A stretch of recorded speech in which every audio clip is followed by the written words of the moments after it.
इस वीडियो में हम डिस्कस करेंगे इंट्रोडक्शन ऑफ आईओटी सिस्टम। जो आईओटी की जो फुल फॉर्म है उसको बोलते हैं इंटरनेट ऑफ थिंग। तो इंटरनेट ऑफ थिंग्स, इसकी जो शॉर्ट फॉर्म है तो शॉर्ट फॉर्म में जो ओ है वो स्मॉल रहेगा, ठीक है। और वैसे इसकी जो शॉर्ट फॉर्म बननी थी वो बननी चाहिए थी आईटी, ठीक है। पर क्योंकि आईटी जो साउंड जो आईटी है बेसिकली वो शॉर्ट फॉर्म है इंफॉर्मेशन टेक्नोलॉजी की, और ये भी बड़ी पॉपुलर टर्म है, तो इसकी जगह यहाँ पर आईओटी यूज़ किया है, ठीक है। चलिए अब इसकी आते हैं डेफिनेशन पे। जो थिंग्स हैं बेसिकली थिंग्स क्या हैं, तो थिंग्स वर्चुअल थिंग्स भी हो सकती है और फिजिकल थिंग्स भी हो सकती हैं। तो अब इसकी डेफिनेशन पे आते हैं। तो ये एक तरह से बड़ी प्यारी डेफिनेशन है आईओटी की, इसमें सारी चीज़ें कवर हो जाती हैं। तो IoT is the network of physical and virtual objects. तो ऑब्जेक्ट्स जो हैं उसको थिंग्स भी बोलते हैं, और जो इंटरनेट ऑफ थिंग है मतलब जो थिंग्स हैं उनके बीच में जो कम्युनिकेशन है थ्रू इंटरनेट, इसका छोटा सा मतलब ये हो गया। और जो फिजिकल थिंग्स हैं उसमें आपका व्हीकल, बिल्डिंग है ना, एम्बेडेड सिस्टम। तो एम्बेडेड सिस्टम जितने भी हैं वो इलेक्ट्रॉनिक बेस्ड सिस्टम ही हैं। उसमें फिर सेंसर, तो ये जो हैं ये सब हैं फिजिकल थिंग।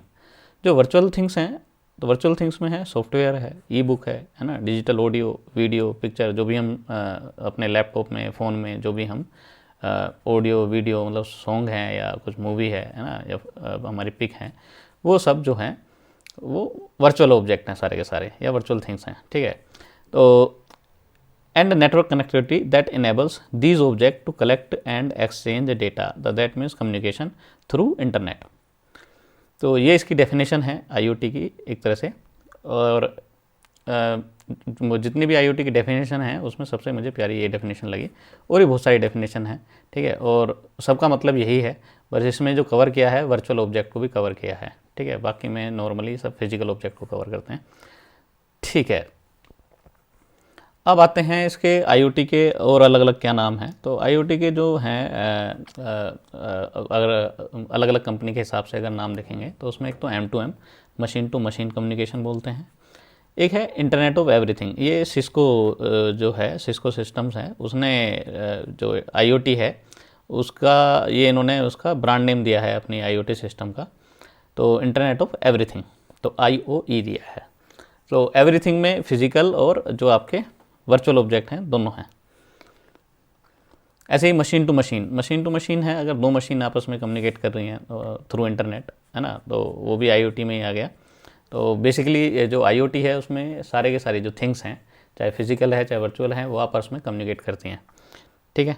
पर क्योंकि जो हमने ये अपने लिए बनाया है आईओटी, इससे हमें इन्फॉर्मेशन चाहिए या कुछ और भी चाहिए, तो उसमें जो ह्यूमन बेसिकली इंटरेक्ट कर सकता है, ठीक है। चलिए नीचे आते हैं, अब आईओटी की कैटेगरीज पे आते हैं। तो आईओटी की कैटेगरीज अगर देखा जाए तो जो इंटरनेट है वो बेसिकली एक तरह से ग्लोबल इंटरनेट है ना, सब चीज़ें आपस में जुड़ी हैं। तो मतलब यहाँ से बैठा हुआ कोई अमेरिका से भी बात कर सकता है, अमेरिका से भी मतलब चीज़ों की जानकारी ले सकता है थ्रू इंटरनेट। हमारा जो आईओटी नेटवर्क है, तो आईओटी नेटवर्क में जैसे सेंसर लगे हुए हैं, तो सेंसर क्या बता रहे हैं, पार्टिकुलर किसी जगह का टेम्परेचर है ना, ह्यूमिडिटी या एयर क्वालिटी इंडेक्स या इस तरह कुछ भी चीज़ें हैं। तो कोई कंट्री से बाहर का भी है, वो भी उसकी थोड़ी सी मतलब अगर उसको कुछ डेटा चाहिए तो वो मिल जाएगा, क्योंकि वो सारी चीज़ें इंटरनेट पे हैं। तो आईओटी कैटेगरीज में एक तो इंडस्ट्रियल आईओटी है, ठीक है, तो इसको बोलते हैं IIoT। एक है कंज्यूमर आईओटी। कंज्यूमर आईओटी में जैसे कि हमारे घर के अंदर है ना, अब उसको थोड़ा आगे बाद में एक्सप्लेन करूँगा, पहले इंडस्ट्रियल आईओटी को देख लेते हैं। तो जितनी भी MNCs हैं, MNCs में बेसिकली अगर आप देखो सैमसंग है, LG है ना, तो इंडिया में है तो यहाँ पर बोलते हैं LG इंडिया, है ना। ऐसे ही सैमसंग है, सैमसंग इंडिया में है उसका प्लांट, तो सैमसंग इंडिया हो गई। अगर वो चाइना में है तो सैमसंग चाइना है ना। कोरिया की तो खैर ओरिजिनल कंपनी है, तो कोरिया में तो सैमसंग ही है। बाकी अगर USA में है तो वहाँ पर उसका नाम है ना, यूरोप की किसी कंट्री में है तो सैमसंग, फिनलैंड और वाट एवर जो भी है इस तरह का है। तो ये जितनी भी कंपनियां हैं सैमसंग की, है ना, वर्ल्ड वाइड, वो सब आपस में कम्युनिकेट करती हैं। तो कुछ सेंसिटिव डेटा भी है तो उसको ऐसे इंटरनेट पे नहीं भेजते, तो उसको क्या करते हैं, स्पेसिफिक टेक्नोलॉजी या उसकी तरह से स्पेसिफिक प्रोटोकॉल बना के भेजते हैं, जिससे कि जो आपका डेटा है वो सिक्योर रहे। तो हर कंपनी अपना अलग एक सिक्योर मेजर रखती है, तो उसके हिसाब से उसकी स्पेसिफिक है ना एक प्रोटोकॉल बनाती हैं। तो यहाँ पर क्या है, यहाँ पर अब मैन्युफैक्चरिंग प्लांट भी हो सकते हैं, है ना। तो मैन्युफैक्चरिंग प्लांट में जैसे कि ऑटोमेटिक इंसलेशन मशीन है ना, जहाँ पर ये पीसीबी वगैरह एक तरह से माउंट करते हैं, जो पीसीबी है उस पर कंपोनेंट माउंट करते हैं, इस तरह का है। तो वो मशीनें भी आपस में एक तरह से इंटरेक्ट करती हैं। तो अब यहाँ पर आते हैं IoT device connect to an IP network. तो IP जो नेटवर्क है या IP जो प्रोटोकॉल है वो बेसिकली ग्लोबल इंटरनेट के लिए यूज़ होती है, ठीक है। तो communication between the nodes done using regular as well as industry specific technology, ठीक है। तो इंडस्ट्री स्पेसिफिक टेक्नोलॉजी में एक तरह से सिक्योरिटी प्रोवाइड करने के लिए इस तरह का है। फिर कंज्यूमर IoT में आते हैं। तो कंज्यूमर IoT में ग्लोबल इंटरनेट से कनेक्ट नहीं होती है, इंडस्ट्रियल IoT ग्लोबल इंटरनेट से कनेक्ट होती है। तो कंज्यूमर IoT में क्या है, ये एक लोकल नेटवर्क डिवाइसेस हैं।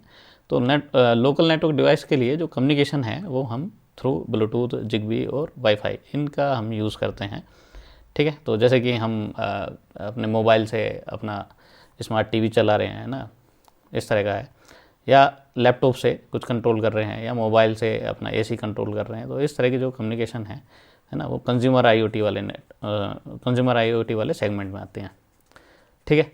तो generally limited to local communication by a gateway. अच्छा, अब यहाँ पर इसको देख लेते हैं। जैसे कि हमने घर पे कुछ एक वाईफाई मॉड्यूल लगाया हुआ है, तो वाईफाई मॉड्यूल है बेसिकली गेटवे।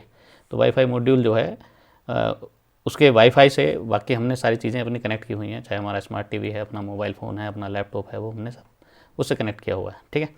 और तो हम आपस में भी कम्युनिकेट कर सकते हैं और थ्रू गेटवे जो है हम इंटरनेट से भी। तो गेटवे का मतलब है जो हमारी डिवाइस को कनेक्ट करता है इंटरनेट से, ठीक है। तो वो गेटवे है। तो हमारा मोबाइल अगर इंटरनेट से, या हम किसी वाईफाई एक तरह से हमने कोई एक्सेस पॉइंट बना रखा है ना, वाईफाई राउटर बोल सकते हैं।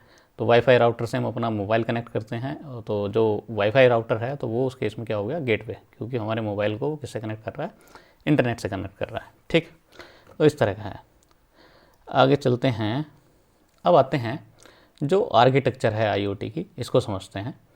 तो टिपिकल IoT आर्किटेक्चर और इसके कंपोनेंट। तो सबसे पहले जो पूरा IoT जो एक तरह से जो IoT पूरा नेटवर्क है उसके बेस में होती हैं थिंग्स का मतलब है ये सेंसर मॉड्यूल है या सेंसर नोड बोल सकते हैं इनको, ठीक है। तो ये ही सारी इन्फॉर्मेशन, अलग अलग जगह की जो भी इन्फॉर्मेशन है ना, चाहे वो आपको सेंसर से जो भी फिज़िकल पैरामीटर हैं उनकी इन्फॉर्मेशन आपको चाहिए, वो सब इन्फॉर्मेशन प्रोवाइड करने का काम है इन थिंग्स का, ठीक है।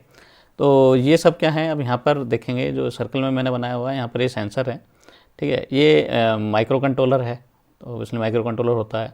और ये है जो एक तरह से एक वायरलेस कुछ यहाँ पर एक कम्युनिकेट करने के लिए, तो हो सकता है ब्लूटूथ हो सकता है वाईफाई हो, है ना, जो भी है वायरलेस है वाला है। तो वायरलेस कम्युनिकेशन एक तरह से ये प्रोटोकॉल या एक तरह से मॉड्यूल हैं, ठीक है। तो ये सब एक माइक्रो कंट्रोलर के थ्रू आपस में कनेक्ट रहते हैं, यानी सेंसर से डेटा माइक्रो कंट्रोलर में आएगा, माइक्रो कंट्रोलर उस पार्टिकुलर फॉर्मेट में जिसको भी सेंड करना है, जैसे कि अब गेटवे को सेंड करना है तो इसका एक फॉर्मेट है या एक प्रोटोकॉल है जिससे इसे सेंड करेगा, तो उस फॉर्मेट में कन्वर्ट करने का काम करेगा माइक्रो कंट्रोलर। माइक्रो कंट्रोलर से कन्वर्ट करने के बाद उसको सेंड कर देगा थ्रू जो भी वाईफाई हमारे पास या वाईफाई है, ब्लूटूथ है या जिगबी है, जो भी इसका फॉर्मेट है उसके अकॉर्डिंग, है ना, इसको सेंड करेगा और ये सेंड कर देगी तो गेटवे को। तो ऐसी बहुत सारी हैं डिवाइसेस, तो 1 to N इस तरह की जो थिंग्स हैं, है ना, जो सेंसर मॉड्यूल हैं। अच्छा, अब जो बेसिकली हम इंटरनेट ऑफ थिंग्स बोलते हैं, तो इंटरनेट ऑफ थिंग्स बेसिकली ये सारी जो हैं ये थिंग्स हैं, और ये थिंग्स आपस में क्या है, ये कम्युनिकेट करती हैं थ्रू इंटरनेट, ठीक है। तो पहले इन्फॉर्मेशन जाएगी गेटवे, ठीक है। फिर गेटवे अगर कुछ डिसीजन ले रहा है या ये खुद सेल्फ एक तरह से क्या बोल सकते हैं, सेल्फ मोटिवेट बोल सकते हैं, है ना, तो प्रोग्रामिंग से स्मार्ट बना दिया है कि अगर पार्टिकुलर कुछ चीज़ इससे ज़्यादा है तो कोई चीज़ उसको ऑन या ऑफ करनी है, कुछ इस तरह का है। तो बेसिकली ये कॉम्बिनेशन है सेंसर प्लस एक्चुएटर का। तो सेंसर जस्ट एक जो है रीड करता है इन्फॉर्मेशन को, और एक्चुएटर बेसिकली एक कमांड देने का काम कर सकता है। तो एक्चुएटर में जो बेसिकली अगर उसके पार्ट देखें, जो हार्डवेयर पार्ट हैं, तो उसमें रिले हो गई, है ना, उसमें मोटर हो गई, उसमें स्विच हो गए, तो इस तरह के एक्चुएटर के पार्ट हैं, ठीक है। तो अब IoT डिवाइस पर आते हैं। IoT डिवाइस जितनी भी हैं नॉर्मली बैटरी ऑपरेटेड होती हैं, ठीक है। और जो इनकी लाइफ टाइम है वो 10 to 15 ईयर्स का होता है, ठीक है। तो ये बैटरी ऑपरेटेड है और इतने लंबे टाइम तक ये चलाने हैं। तो इतने लंबे टाइम तक बैटरी शायद नहीं कर पाएगी काम, तो फिर बैटरी के साथ क्या कनेक्ट कर देते हैं, तो बैटरी को कंटिन्यूसली चार्ज करे या कुछ एक रेगुलर इंटरवल पर चार्ज करते रहे, तो उसके लिए एनर्जी हार्वेस्टर की भी जरूरत पड़ती है। तो यहाँ पर एनर्जी हार्वेस्टर लगाते हैं जिससे कि बैटरी चार्ज होती रहे, और बैटरी चार्ज होने के बाद ये सिस्टम काम करेगा। ठीक, तो सेंसर से डेटा ये जो भी सेंसर सेंस करेगा उस पार्टिकुलर डेटा को इलेक्ट्रिकल सिग्नल में, और फिर उसके बाद डिजिटल सिग्नल में कन्वर्ट करके माइक्रो कंट्रोलर को देगा। माइक्रो कंट्रोलर उस डेटा को इस पार्टिकुलर जो गेटवे है उसके फॉर्मेट में कन्वर्ट करके, जिस फॉर्मेट में भी एक्सेप्ट करता है उसको, जो भी मॉड्यूल है हमारा, जो एक तरह से वायरलेस वाला जो भी मॉड्यूल है, चाहे वाईफाई है या ब्लूटूथ है, उस पर इसको सेंड कर देगा, और ये है ना वायरलेसली गेटवे के पास डेटा आ जाएगा। ठीक, तो इस तरह का है। तो ऐसे ही बहुत सारे डिवाइस हैं, 1 to N तक, है ना, ये डिवाइसेस हैं। अब जो गेटवे है, गेटवे का रोल क्या है, तो गेटवे बेसिकली जितने भी ये जो थिंग्स हैं, है ना, इन सबको, या जितनी भी IoT डिवाइसेस हैं, इन थिंग्स को IoT डिवाइसेस भी बोलते हैं। तो जितनी भी IoT डिवाइसेस हैं ये सब गेटवे से कनेक्ट होती हैं। तो गेटवे जो है ये सेंटर में है, तो सारी जो भी डिवाइसेस हैं, है ना, सबके डिफरेंट एड्रेस हैं 1 से लेकर N तक, है ना। तो इसको बोल सकते हैं एक मैक एड्रेस बोल सकते हैं, मीडिया एक्सेस कंट्रोल एड्रेस। तो इनके सबके एड्रेस हैं, यूनिक एड्रेस हैं, जिससे कि आइडेंटिफाई करता है गेटवे कि किसको कमांड देनी है, किससे डेटा ले रहा है, वो सब इसको, है ना, यहाँ प्रोग्राम किया जाता है उस सारी चीज़ को। तो गेटवे क्या है, जितनी भी ये हमारी जो IoT डिवाइसेस हैं ये सब डेटा देंगी गेटवे को, और गेटवे क्या करेगा, गेटवे उस डेटा को इंटरनेट पे डाल देगा। ठीक है, और इंटरनेट से वो एनालिटिक्स प्लस स्टोरेज और इस तरह का है। तो धीरे धीरे आगे बढ़ते हैं। तो यहाँ से अब 2 काम हो गए। एक तो यहाँ से डेटा जो भी है, जो भी फिजिकल पैरामीटर हैं, चाहे उसमें ह्यूमिडिटी है ना, चाहे उसमें अगर वो कहीं एग्रीकल्चर फील्ड में लगे हुए हैं तो वहाँ पर फिर जो एक तरह से सॉइल की जो भी इन्फॉर्मेशन है, ठीक है, चाहे उसका pH देना हो, pH की इन्फॉर्मेशन देनी हो, चाहे उसमें उसकी ह्यूमिडिटी कितनी है या ना मॉइस्चर कितना है, इस तरह का कुछ भी इन्फॉर्मेशन उसको देना है, तो ये सब इन्फॉर्मेशन गेटवे को देंगे। ठीक है, तो अब ये जो डिवाइसेस हैं 1 से N तक, अब हो सकता है ये 100 हो सकता है 1000 भी हो सकती हैं, है ना, डिपेंड करता है किस जगह आपने इसको लगाया हुआ है। तो अगर ये पर सेकंड या एक तरह से कहूँ कि पर मिनट, ये अगर ये डेटा सेंड कर रही हैं कुछ भी पर मिनट, यहाँ पर इन्होंने इन्फॉर्मेशन रीड की और उसको सेंड कर रही हैं, तो एक तरह से एक ह्यूज डेटा बन जाएगा, है ना, बहुत सारा डेटा हो जाएगा। उसके लिए फिर मेमोरी भी बहुत चाहिए। जब वो इंटरनेट पर डालेगा तो इंटरनेट उसको क्या करेगा, स्टोरेज करेंगे। ठीक है, चाहे सर्वर पे या किसी और फॉर्म में उसको स्टोर करेंगे। तो अब इतना सारा डेटा को उसको इंटरनेट पे डालने से पहले फिर उसको क्या करते हैं, उसको प्रोसेस करा देते हैं। अब जैसे कि अब हमें न्यूज़ पे इंफॉर्मेशन, जो अगर वेदर रिपोर्टिंग में अगर देखते हैं न्यूज़ में, तो वो क्या बताते हैं कि पूरे दिन का वो 2 टेम्परेचर बताते हैं कि जो मिनिमम टेम्परेचर है वो इतना रहा और मैक्सिमम टेम्परेचर ये इतना हुआ। ठीक है, जबकि जो डेटा वो रीड कर रहे हैं, जितने भी जो भी उनके पास सेंसर हैं या डिवाइसेस जो भी लगाई हुई हैं, वो पूरे दिन का डेटा रीड करते हैं। ठीक है, तो चाहे वो 10 मिनट में करते हों, है ना, और चाहे इस तरह का है, तो बहुत सारा डेटा हो जाता है। उस डेटा का क्या करते हैं, मिनिमम कितना था उस रीडिंग को देखते हैं और मैक्सिमम कितना था उसको देखते हैं। ठीक है, एवरेज भी देख सकते हैं। तो इस तरह की जो स्टैट्स में आपने पढ़ी होंगी बहुत सारी चीज़, है ना, एवरेज निकालना, मीन निकालना, है ना, मिडियन निकालना, तो जितना भी इंफॉर्मेशन है उस सबको एक तरह से प्रोसेस करके उसको यूज़फुल इन्फॉर्मेशन में कन्वर्ट कर देता है एज जो IoT डिवाइसेस हैं। तो एज IoT डिवाइसेस बेसिकली क्या करती हैं, जितना भी ह्यूज डेटा है इस डेटा को प्रोसेस करके एक मीनिंगफुल डेटा में कन्वर्ट कर देते हैं। तो जैसे कि जिसको इन्फॉर्मेशन चाहिए कि भाई पार्टिकुलर इन्फॉर्मेशन चाहिए कि इस टाइम क्या थी, 5 बजे क्या थी, 4 बजे क्या थी, तो वो भी रखेगा, और ये रखेगा कि उस दिन का मैक्सिमम टेम्परेचर कितना था। कोई अगर जानना चाह रहा है कि मैक्सिमम टेम्परेचर उस दिन का क्या था, तो मैक्सिमम टेम्परेचर निकाल के रखेगा। ठीक है, तो इस तरह की यूज़फुल इन्फॉर्मेशन में वो सारा डेटा को जो है कन्वर्ट करके गेटवे को देता है। तो ये जितनी भी डिवाइस हैं पहले गेटवे को देंगे, गेटवे उसको एज IoT डिवाइस को देगा, उस डेटा को प्रोसेस कराएगा, मीनिंगफुल डेटा में कन्वर्ट कराएगा और उसको फिर वापस क्या करेगा, उसको इंटरनेट पे डाल देगा। ठीक है, तो इंटरनेट पे डालने के बाद इंटरनेट क्या करेगा, इंटरनेट से डेटा जाएगा एनालिटिक्स प्लस स्टोरेज में। तो यहाँ पर क्या है, यहाँ पर जितने भी एक तरह से वेब टेक्नोलॉजी हैं, क्योंकि जो भी अगर इंटरनेट यूज़र है तो वो थ्रू वेब पेज ही देखेगा, ठीक है। तो जो भी उस कंपनी का है वेब पेज, ठीक है, या उसको गूगल से लिंक कर देते हैं या किसी और सर्च इंजन के साथ लिंक कर देते हैं। तो जो एनालिटिक्स में है बेसिकली, तो एनालिटिक्स क्या करती है, एनालिटिक्स उस डेटा को एनालाइज करती है, ठीक है। तो ये काम है एनालिटिक्स का, और प्लस स्टोरेज, तो जितना भी डेटा है, जो भी मीनिंगफुल डेटा आया उसको स्टोरेज कर लिया, ठीक है। तो ये काम होता रहेगा, ये स्टोर होता रहेगा, ठीक है। अच्छा, दूसरा है इंटरनेट ऑफ थिंग्स में क्या है, ये आपस में भी है ना, एक तरह से एक दूसरे को कोई डेटा आया और हमने यहाँ पर प्रोग्रामिंग की है, कुछ गेटवे में प्रोग्रामिंग की है, या कुछ जो IoT डिवाइसेस हैं इनमें कुछ प्रोग्रामिंग की है कि दो आपस में कम्युनिकेट कर रहे हैं। तो कहने का मतलब है दो डिवाइस है ना आपस में डिपेंडेंट है। तो सपोज़ करो एक यहाँ पर हमने स्मार्ट एग्रीकल्चर में लगाया हुआ है। स्मार्ट एग्रीकल्चर में हम क्या देख रहे हैं, एक यहाँ पर हमने जो IoT डिवाइस लगाई है वो मॉइस्चर सेंस करने के लिए लगाई है। तो मॉइस्चर सेंस करने का मतलब है कि जो सॉइल है उसमें मॉइस्चर को देखेगा कितनी मॉइस्चर है। अगर मॉइस्चर एक लिमिट से कम हो जाती है तो उसमें जो क्रॉप जो भी वहाँ पर लगाई हुई है उसमें पानी देने का काम होगा, ठीक है। अब ये सारा काम स्मार्टली कर रहे हैं, तो इसने यहाँ से जो भी इंफॉर्मेशन है मॉइस्चर की वो गेटवे को देता रहेगा, ठीक है। अब गेटवे उसको इन्फॉर्मेशन को देखता रहेगा, और अगर उस पार्टिकुलर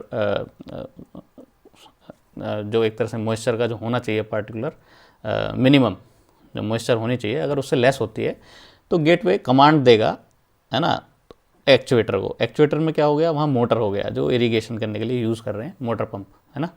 तो मोटर कनेक्ट है वाटर पंप से और वो उसको ऑन कर देगा और उसमें वहाँ इरिगेशन हो जाएगी। तो इस तरह के भी कमांड ये अपने आप कर सकते हैं, ठीक है। और जहाँ पर मॉइस्चर जो भी वहाँ पर हमने जो लगाए हुए हैं वो अगर वो फिर उसके बाद जब दोबारा डेटा सेंड करेंगे कि हाँ ये अब इतना हो गया है मॉइस्चर या इस तरह का है, ठीक है, या वाटर लेवल का कुछ और लगाया हुआ है कितना वाटर लेवल हो गया है, ठीक है, तो कितने देर तक चलाना है मोटर, वो सब डिसाइड करने के लिए भी सेंसर लगाया हुआ है, ठीक है। तो वाटर लेवल के लिए सबसे जो भी फील्ड है, जो भी क्रॉप फील्ड है उसके सबसे लास्ट में हमने लगाया हुआ है कोई वाटर लेवल सेंसर। उसने सेंस किया और उसने मैसेज दिया, तो गेटवे क्या करेगा, उसको फिर वापस मोटर को क्या कर देगा, ऑफ कर देगा। तो सब कुछ ऑटोमेटिकली हो जाएगा, ठीक है। तो अब यहाँ पर क्या है, जो मशीन है वो है ना, वो आपस में क्या कर रही हैं, कम्युनिकेट कर रही हैं, बातें कर रही हैं, इस तरह का। अब आते हैं तीसरा रोल है, मतलब ये हो गया इंटरनेट ऑफ थिंग्स और गेटवे का एज IoT, है ना, डेटा को प्रोसेस करती है, मीनिंगफुल डेटा में कन्वर्ट करती है। उसके बाद इंटरनेट पे डाल दिया, थ्रू गेटवे ने इंटरनेट पे डाल दिया, और ये कहीं किसी सर्वर में या क्लाउड में, है ना, स्टोर हो कर दिया है सारा डेटा। तो क्लाउड में भी बेसिकली स्टोर करते हैं। तो क्लाउड बेसिकली क्या है, ये अलग अलग जैसे कि सर्वर है, कोई मेन एक सर्वर है, जैसे कि गूगल वाला है, उनका अपना एक मेन सर्वर है, इस तरह का है ना। एक है क्लाउड। तो क्लाउड में क्या है, क्लाउड एक तरह से अलग अलग एक तरह से रीजन में स्टोरेज है ना। तो सारा डेटा, तो जो भी एक तो इंटरनेट लाइन है उन पर डेटा का लोड नहीं होता है, ठीक है। तो इस तरह का, चलो इसको आगे जो क्लाउड वाला कॉन्सेप्ट है उसको आगे डिस्कस करेंगे। अभी सिर्फ ये लेकर चलते हैं कि इसको हमने स्टोर करा दिया, चाहे सर्वर में बोलो चाहे क्लाउड में बोलो, दोनों में बोल सकते हो, ठीक है। तो ये स्टोर का हो गया डेटा। अच्छा, अब आता है यूज़र का रोल। तो मशीन आपस में कम्युनिकेट कर रही है, वो सब ठीक है, जो भी प्रोसेस डेटा है उसको रिकॉर्ड करती रहेंगे, है ना, इस तरह का चलता रहेगा। अब यूज़र का रोल आता है। अब यूज़र जानना चाह रहा है, कोई इन्फॉर्मेशन लेना चाह रहा है, तो यूज़र पहले कमांड देगा, है ना। तो यूज़र मालिक है ना, इसी के लिए तो सब कुछ बनाया है। तो यूज़र क्या है, कमांड देगा, जो भी वेब पेज है या उस पर जो भी सर्च इंजन पे कुछ भी ढूंढ रहा है, तो उसने कमांड दी वहाँ पर। कमांड देने का मतलब है वो कुछ भी सर्च करना चाह रहा है, उसने वो दिया इंटरनेट को। तो इंटरनेट क्या करेगा, इंटरनेट जो भी उस कमांड जो भी आएगी, ठीक है, तो वो जाएगी एनालिटिक्स के पास। तो एनालिटिक्स में उसको इन्फॉर्मेशन, उसको क्या चाहिए वो इन्फॉर्मेशन वहाँ पर उसको एक तरह से सॉर्ट आउट करेंगे।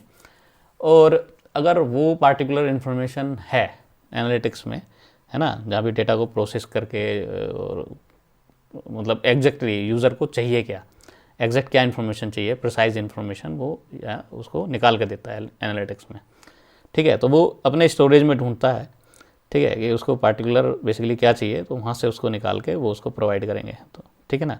तो यहाँ से डेटा चला गया, एनालिसिस होके डेटा आया और फिर इधर गया, इसके पास होके गया, इसके सामने वो हमने क्या है, इसके डैशबोर्ड पे सब कुछ दे दिया कि ये चीज़ें हैं, अब इनमें से क्या चाहिए, उसमें से वो स्पेसिफिक और चूज़ करेगा, ठीक है। उसके बाद फिर कमांड गई, ठीक है, इधर गया, ठीक है, और फिर यहाँ से वापस एनालिसिस होकर डेटा आया और उसको फिर इधर चला गया। तो जो डेटा है, डेटा वैसे 2 वे है, एक तो स्टोर होता है और एक फिर ये इधर इंटरनेट पे इसके पास जाएगा, ठीक है। तो एनालिसिस है और फिर ओब्लिक डेटा कर देते हैं, ठीक है। इसने कमांड दी और जो भी उसको चाहिए इन्फॉर्मेशन, तो बेसिकली वो एनालिसिस भी बोल सकते हैं या डेटा, है ना, इस तरह का। तो पहले एनालिसिस होकर आएगा, उसको एक्चुअली चाहिए क्या, बार बार उसको बताते रहेंगे, उसको ये चाहिए प्रिसाइजली, ये चाहिए। जैसे कि आप गूगल पर सर्च करते हो कोई चीज़, तो आप एक बार देते हो तो वो सारा डिस्प्ले कर देता है, फिर नीचे कई सारे ऑप्शन देता है कि ये ढूंढ रहे हो, ये सर्च कर रहे हो, ये सर्च कर रहे हो, क्या सर्च करना चाह रहे हो स्पेसिफिकली। फिर उस पर आप क्लिक करोगे, उसमें और बहुत सारी चीज़ खोल कर दे देगा कि हाँ इस तरह का। तो इस तरह का चलता रहता है। तो जब तक यूज़र सेटिस्फाई ना हो जाए उससे, तब तक ये सब देगा। अगर यूज़र को रियल टाइम डेटा चाहिए, ठीक है, तो अब ये तो इसके पास है नहीं रियल टाइम स्टोरेज के पास, तो वो क्या करेगा, जो यूज़र का जो भी कमांड आएगी वो गेटवे को दे देगा, उस पार्टिकुलर गेटवे को। अब उसको कहीं बेंगलोर में, है ना, बेंगलोर में, या यहाँ कहते हैं कि कोई बंदा बैठा हुआ है गोरखपुर में बैठा हुआ है ना, और उसको यहाँ दिल्ली का कुछ डेटा चाहिए, एयर क्वालिटी इंडेक्स चाहिए उसको दिल्ली की, ठीक।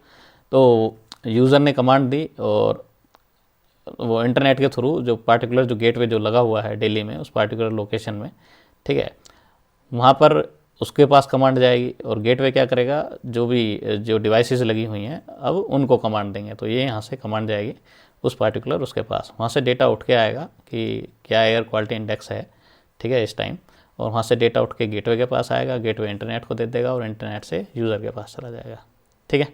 तो इस तरह का यूज़ होता है। तो अगर यूज़र को रियल टाइम नहीं चाहिए तो इस नेटवर्क का कोई यूज़ नहीं होगा। ये नेटवर्क अपना काम करता रहेगा जिसके लिए भी प्रोग्राम किया है, ठीक है। वो टाइम टू टाइम डेटा उठा के और वो स्टोर करते रहेंगे। तो पहले जो यूज़र की जो भी इन्फॉर्मेशन अगर चाहिए तो जो भी स्टोरेज है, ठीक है, उसी से उसको प्रोवाइड कराते हैं।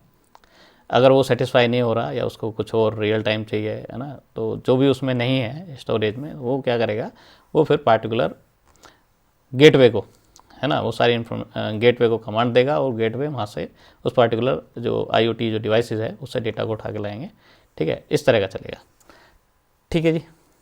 तो इस तरह जो है IoT का जो पूरा एक तरह से नेटवर्क है वो इस तरह से काम करता है। तो अब आगे आते हैं। अब ये जो मैंने बनाया था ये एक तरह से हैंडमेड डायग्राम हो गया, ब्लॉक डायग्राम हो गया। यहाँ पर ये मैंने थोड़ा इसको, तो सबसे पहले इधर देखते हैं। तो ये जो है नीचे वाला, ये सारा का सारा जो है ये थिंग्स वाला नेटवर्क है ना, ये IoT डिवाइसेस हैं सारी। तो HVAC control, energy meter, smoke sensor, light, है ना, light sensor, temperature and humidity sensor, और बहुत सारे सेंसर होते हैं। डिपेंड करता है कि कहाँ यूज़ कर रहे हो, ठीक है। अगर आप स्मार्ट एग्रीकल्चर में यूज़ कर रहे हो तो इनमें बहुत सारे चेंज हो जाएंगे, ठीक है। घरों में यूज़ कर रहे हो, अपने घर में स्मार्ट होम बना रहे हो, उसमें यूज़ कर रहे हो तो कुछ अलग हो जाएगा। जैसे HVAC है तो हीट और वेंटिलेशन और एयर कंडीशनिंग कंट्रोल के लिए यहाँ पर यूज़ कर रहे हैं, इस तरह का। फिर ये जितनी भी है जो IoT थिंग्स हैं, ये सारी की सारी ये IoT गेटवे से कनेक्ट होती हैं थ्रू जिगबी, वाईफाई या RFID हो सकती है, ब्लूटूथ हो सकता है ना, और हैं बहुत सारे जो एक तरह से जो वायरलेस, है ना, कम्युनिकेशन जो टेक्नोलॉजी हैं और भी बहुत सारी हैं, उनके साथ हम IoT गेटवे से कनेक्ट होते हैं। IoT गेटवे से कनेक्टेड एक है हमारा एज IoT डिवाइस। तो जैसे भी यूज डेटा अगर इधर आ रहा है IoT गेटवे के पास, तो IoT गेटवे क्या करता है, उस डेटा को एज IoT को दे देता है और फिर यहाँ से मीनिंगफुल डेटा को निकालते हैं। तो ये भी सब चीज़ है जो है प्रोग्राम्ड है। तो आप मीनिंगफुल डेटा किसको कह रहे हो, तो वो प्रोग्रामर देखता है कि भाई इनसे हमें मिनिमम मैक्सिमम चाहिए, एवरेज चाहिए, है ना, या इस टाइम का एवरेज बना लेते हैं, टाइम का स्लॉट बना लेते हैं कि सुबह से 6 से 8 तक का एक स्लॉट बना लिया, ठीक है, 8 से 10 तक का एक स्लॉट बना लिया, 10 से 12 तक का एक स्लॉट बना लिया, इस तरह का ऐसा भी कुछ भी कर सकते हैं। तो जैसे भी डेटा को प्रोसेस करना है तो उसके लिए प्रोग्राम करते हैं एज IoT डिवाइस को, और इस पर भी बहुत काम होता है। और यहाँ पर IoT डिवाइस पे इन पर भी काम होता है, ठीक है। IoT गेटवे, तो IoT गेटवे क्या करता है, फिर उसके बाद एज IoT जो है इसको इस तरह कर देते हैं। इधर से डेटा आया एज IoT के पास, एज IoT ने उसको मीनिंगफुल डेटा में कन्वर्ट करके वापस IoT गेटवे को दिया। अब IoT गेटवे क्या करेगा, उसको उसको क्लाउड को दे देगा या सर्वर को दे देगा, और वहाँ पर जो है डेटा एनालिटिक्स होगी, है ना, और जो भी बिल्डिंग जो ऑटोमेशन सॉफ्टवेयर है उसको सबको दे दिया थ्रू 3G 4G, अब तो 5G आ जाएगा, कुछ दिन बाद तो 5G हो जाएगा, ठीक है। तो ये इथरनेट या इंटरनेट इसको दे दिया, ठीक है, यहाँ पर सेव होता रहेगा। फिर जो यूज़र है, अब यूज़र को जो भी वेब पेज खोलेगा या कैसे भी उसको गूगल से इन्फॉर्मेशन चाहिए, इंटरनेट से इन्फॉर्मेशन चाहिए, तो उसके लिए वो यूज़ कर सकता है, लैपटॉप यूज़ कर सकता है ना, मोबाइल फ़ोन यूज़ कर सकता है, स्मार्ट वॉच यूज़ कर सकता है, ठीक है, इस तरह की चीज़ें यूज़ कर सकता है। तो ये क्या है, ये ग्राफिक्स यूज़र इंटरफेस के through, GUI graphics user interface के थ्रू वो इंटरनेट पे उस अपने जो भी उसकी एक तरह से इंक्वायरी है ना, या क्वेरी है, या जो भी कमांड दे रहा है वो देगा, और वो हो जाएगी बेसिकली इधर, ठीक है। तो इसके पास जाएगी सबसे पहले, तो जो भी कमांड आएगी वो एनालिसिस होगी, इधर जाएगी, वहाँ से डेटा निकल के आएगा, ठीक है। तो यहाँ से डेटा ये दोनों तरफ से है, इस तरह का है। ऐसे ही यहाँ पर तो जो भी यूज़र ने कुछ भी कमांड दी है, तो सबसे पहले जो भी स्टोरेज है इन्फॉर्मेशन और डेटा एनालिटिक्स होगी, और है ना, जो भी एनालिटिक्स होगी, इन्फॉर्मेशन है जो भी, उसको वो इन्फॉर्मेशन प्रोवाइड की जाएगी। तो पहले वो इसी से चलता रहेगा, ठीक है। सेटिस्फाई हो गया तो ठीक है, नहीं हुआ तो फिर वो IoT गेटवे के थ्रू फिर वो नीचे पार्टिकुलर डिवाइस से डेटा उठा के इसको दे देंगे, ठीक है। तो इसको अभी यहीं पर रोकते हैं, आगे भी इसमें बहुत सारी स्लाइड हैं, तो इसके दूसरे पार्ट में कवर करेंगे। इसमें एक स्लाइड ये है, फिर ये यहाँ पर जितने भी ये स्टेजेस हैं उनको ही बेसिकली यहाँ पर एक्सप्लेन किया हुआ है। तो वैसे मैंने एक्सप्लेन कर दिया है आपको, अगर इसमें कुछ नोट्स बनाने हैं या कुछ और बनाना है तो आप फिर इसको आपको दिखाना पड़ेगा, या मुझे इस PPT का आपको लिंक देना पड़ेगा, है ना, ठीक है। इस पर भी एक लेक्चर रख लेते हैं, अगर आपको नोट्स बनाने हैं, ठीक है, तो इसमें आप फिर सेकंड लेक्चर को देख लें, ठीक। तो जो मैंने बात बताई है वो सारी बात यहाँ पर लिखी हुई है, तो उसी को ही अब यहाँ पर ह्यूमन कम्युनिकेट विद IoT जो ह्यूमन इंटरफेस है।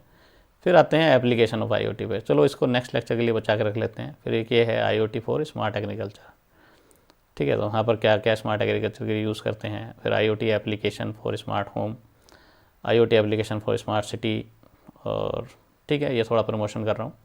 तो ये कुछ यूट्यूब चैनल हैं जो आप टेक्नोलॉजी या इंजीनियरिंग या साइंस फील्ड से अलग अगर आप देखना चाहते हो, तो एक जयपुर डायलॉग है, ओप इंडिया है, AKT के आज की ताज़ा खबर, India speaks daily, tag TV, Neeraj Atri का है एक यूट्यूब चैनल, एक सत्य सनातन है, एक राजीव मल्होत्रा ऑफिशियल इनका है, एक ऑफेंसिव डिफेंस है, इसको भी देख सकते हो, ठीक है। तो चलिए इसको यहीं रोकते हैं।